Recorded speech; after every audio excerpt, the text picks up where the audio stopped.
Welcome to Cosmic Astromancy Zen channel guys. Hope you all doing fine. आशा करती हूँ आप सभी स्वस्थ एवं प्रसन्न होंगे। तो चलिए निकालेंगे आज की ब्यूटीफुल एनर्जीज। आज का दिन किस तरीके के कार्य करने के लिए आपके साथ रेजोनेट करने वाली है, चलिए देखते हैं। सबसे पहली एनर्जीज चेक करेंगे।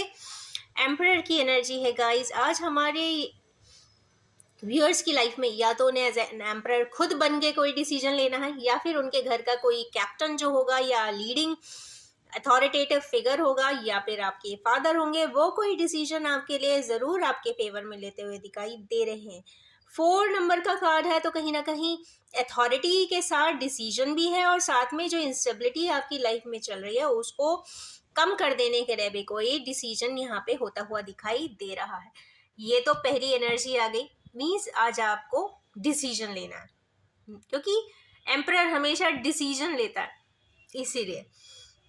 नेक्स्ट एनर्जी देखेंगे कि किस एनर्जी के बेसिस पे आप और क्या कर सकते हैं। तो सेकंड है हमारे यूनिवर्स की एनर्जी में दो तरीके के ऑप्शंस या डाइवर्जन्स। एक जिसमें कंफ्यूजन भी हो सकता है, आंखों पे पट्टी भी हो सकती है, आपको पूरी परिस्थिति का भान भी नहीं होगा, आपको समझ नहीं आएगा कि कहाँ जाए कहाँ नहीं जाए। तो इसके लिए दो तरीके के गाइड भी यहाँ पे दिया हुआ है। ऊपर चंद्रमा है, पीछे पानी है, बाकी दिखाई कुछ नहीं दे रहा है। इसका मतलब है कि हमारे व्यूअर्स एक जहाँ पे डाइवर्जन पे खड़े हुए हैं, उनको अपनी पहली बात है कि उन्हें अपनी ही इंट्यूशन का सहारा लेना है। जो उनकी इंट्यूशन गाइड करती है उसी के लिए आगे की तरफ बढ़ना है। डाइवर्जन में जाने के बाद सॉट एनालिसिस दोनों ही ऑप्शंस के लिए बहुत अच्छे से करें, और जो पॉजिटिव आपको लगता है ओवरऑल फील्ड से, चाहे इमोशनली हो, फिनेंशियली हो, पर्सनली हो, फैमिलियली हो, हर ग्राउंड पे जब आप चेक करेंगे तो आपको कोई ना कोई सेटिस्फैक्शन, आत्मा को सूद करने वाला डिसीजन आपने लेना है। क्योंकि पीछे इमोशंस बताए जा रहे हैं, तो इमोशंस को इग्नोर ना करिए। ये बहुत बड़ी बात है कि आपको इग्नोर नहीं करना है, क्योंकि इमोशंस का भी बहुत बड़ा लाइफ में इम्पोर्टेंस होता है। और उस इम्बैलेंस के चलते बहुत सारी चीज़ें इम्बैलेंस हो जाती हैं, और money can never repair it. Emotional imbalance को कभी भी money and money related status कभी भी रिपेयर जिंदगी में नहीं कर सकता है। तो यस, जो भी ले सोच समझ के ले, आगे की तरफ जरूर बढ़े। नेक्स्ट एनर्जी है यहाँ फॉन्ड मेमोरीज की है।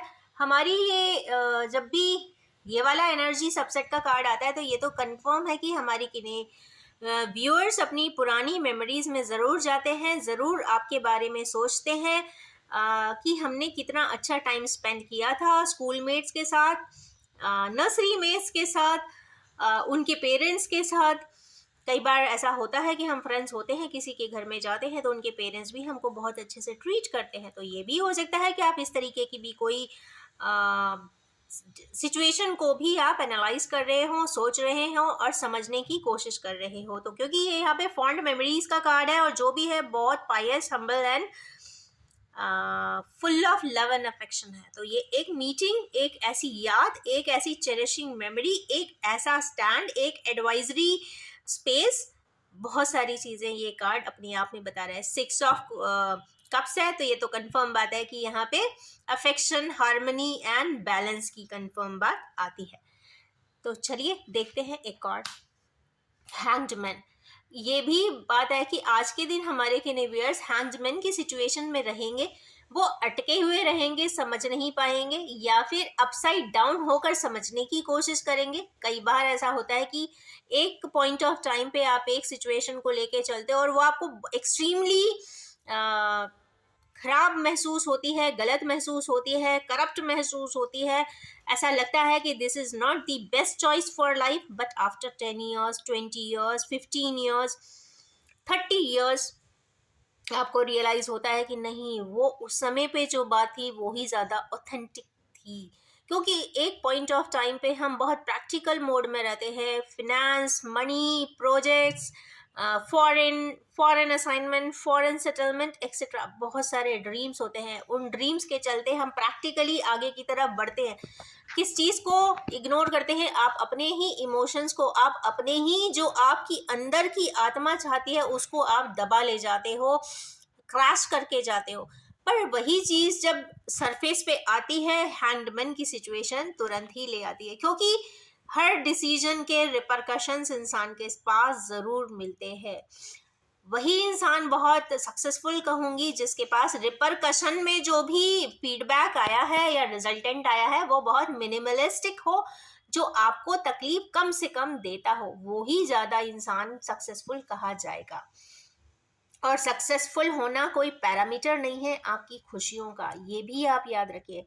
The degree of success is not determining happiness at all, क्योंकि खुशियाँ आपकी अपनी हैं। खुशियाँ एक स्वतः एक इंसान के अंदर हमेशा मौजूद रहती है, और आप उसको सिर्फ अपने इमोशनल बैलेंस के जरिए या फिर इमोशनल कोशेंट रेस करने के साथ आप चीज़ों को बैलेंस कर सकते हैं।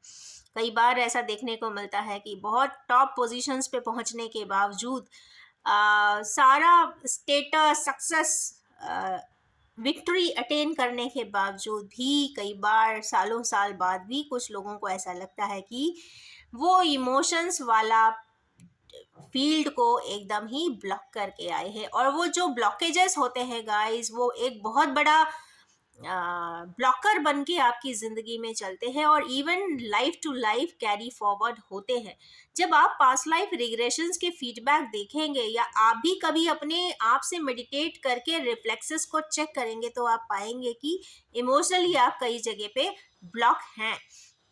तो मैं हमेशा ही सजेस्ट करती हूँ कि अगर आपको किसी प्रकार का ब्लॉकेजेस सिस्टम लगता है तो ब्लॉकर्स को ज़रूर हटा दीजिए, जल्द से जल्द हटा दीजिए, लाइफ से कट शॉर्ट कर दीजिए, कट ऑफ कर दीजिए, क्योंकि आपकी अस्तित्व की बात आ जाती है, एंटाइटी की बात आती है। और अगर आपकी लाइफ में, आपकी एंटाइटी में किसी भी प्रकार का ब्लॉकेज सिस्टम एंटर हो जाता है या स्टक हो जाता है तो ये एक लाइफ में नहीं, मल्टीपल लाइफ लग जाते हैं उस ब्लॉक को हटाने के लिए। तो ये बहुत डेप्थ वाली बात है। तो हैंगमैन की सिचुएशन में अगर हैं तो यस, जिंदगी को हर एंगल से देखने की ज़रूरत है। और ये भी नहीं है कि एक इंसान उन सब पर्सन्स के कहते हैं ना पेरीफेरी में तभी आता है जब वो डेस्टिन्ड होता है। तो destined people, destined situation, destined persons play a very vital role in your life. तो ये बात हमेशा ध्यान में ही रखना चाहिए। नेक्स्ट एक एनर्जी और निकालते हैं, वर्ल्ड की एनर्जी है गाइस। तो हमारे यूनिवर्स की एक लाइफ साइकिल का 1 या 2 साइकिल ऑलमोस्ट कंप्लीट हो चुका है, ऐसा इसमें दिखाई देता है। एक क्वाड्रेंट पूरा हो गया है या 2 क्वाड्रेंट पूरे हो गए हैं और उन्हें लगता है कि अब ये साइकिल खत्म कर देनी चाहिए एंड न्यू साइकिल में एंटर करना चाहिए।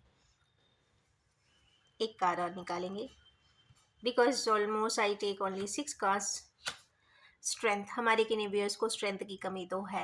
अपने स्ट्रेंथ को आज के दिन आप चाहे तो रिवाइव कर सकते हैं। अथॉरिटी पे बैठे हैं और कई बार क्या होता है, अथॉरिटी पे बैठने के बाद आप बहुत सारे ऐसे टास्क जो एक नॉर्मली कर सकता है इंसान वो नहीं कर पाते हैं, तो उसके लिए स्ट्रेंथ की कमी यहाँ पे दिखाई दे रही है। तो स्ट्रेंथ गेन करें और अपने टास्क को फुलफिल करें। तो ये है आज की बहुत ब्यूटीफुल सी एनर्जीफुल रीडिंग। 4 मेजर अरकाना आए हैं। तो आज का दिन बहुत ही हैपनिंग है, डिसीजन मेकिंग के लिए, परसेप्शन चेंज के लिए, फॉन्ड मेमोरीज के लिए, लाइफ साइकिल रीस्टार्ट करने के लिए और स्ट्रेंथ के लिए। तो आज का बहुत इंपॉर्टेंट डे सभी के लिए जाने वाला है। तो wish you all have a most happening and happy day ahead.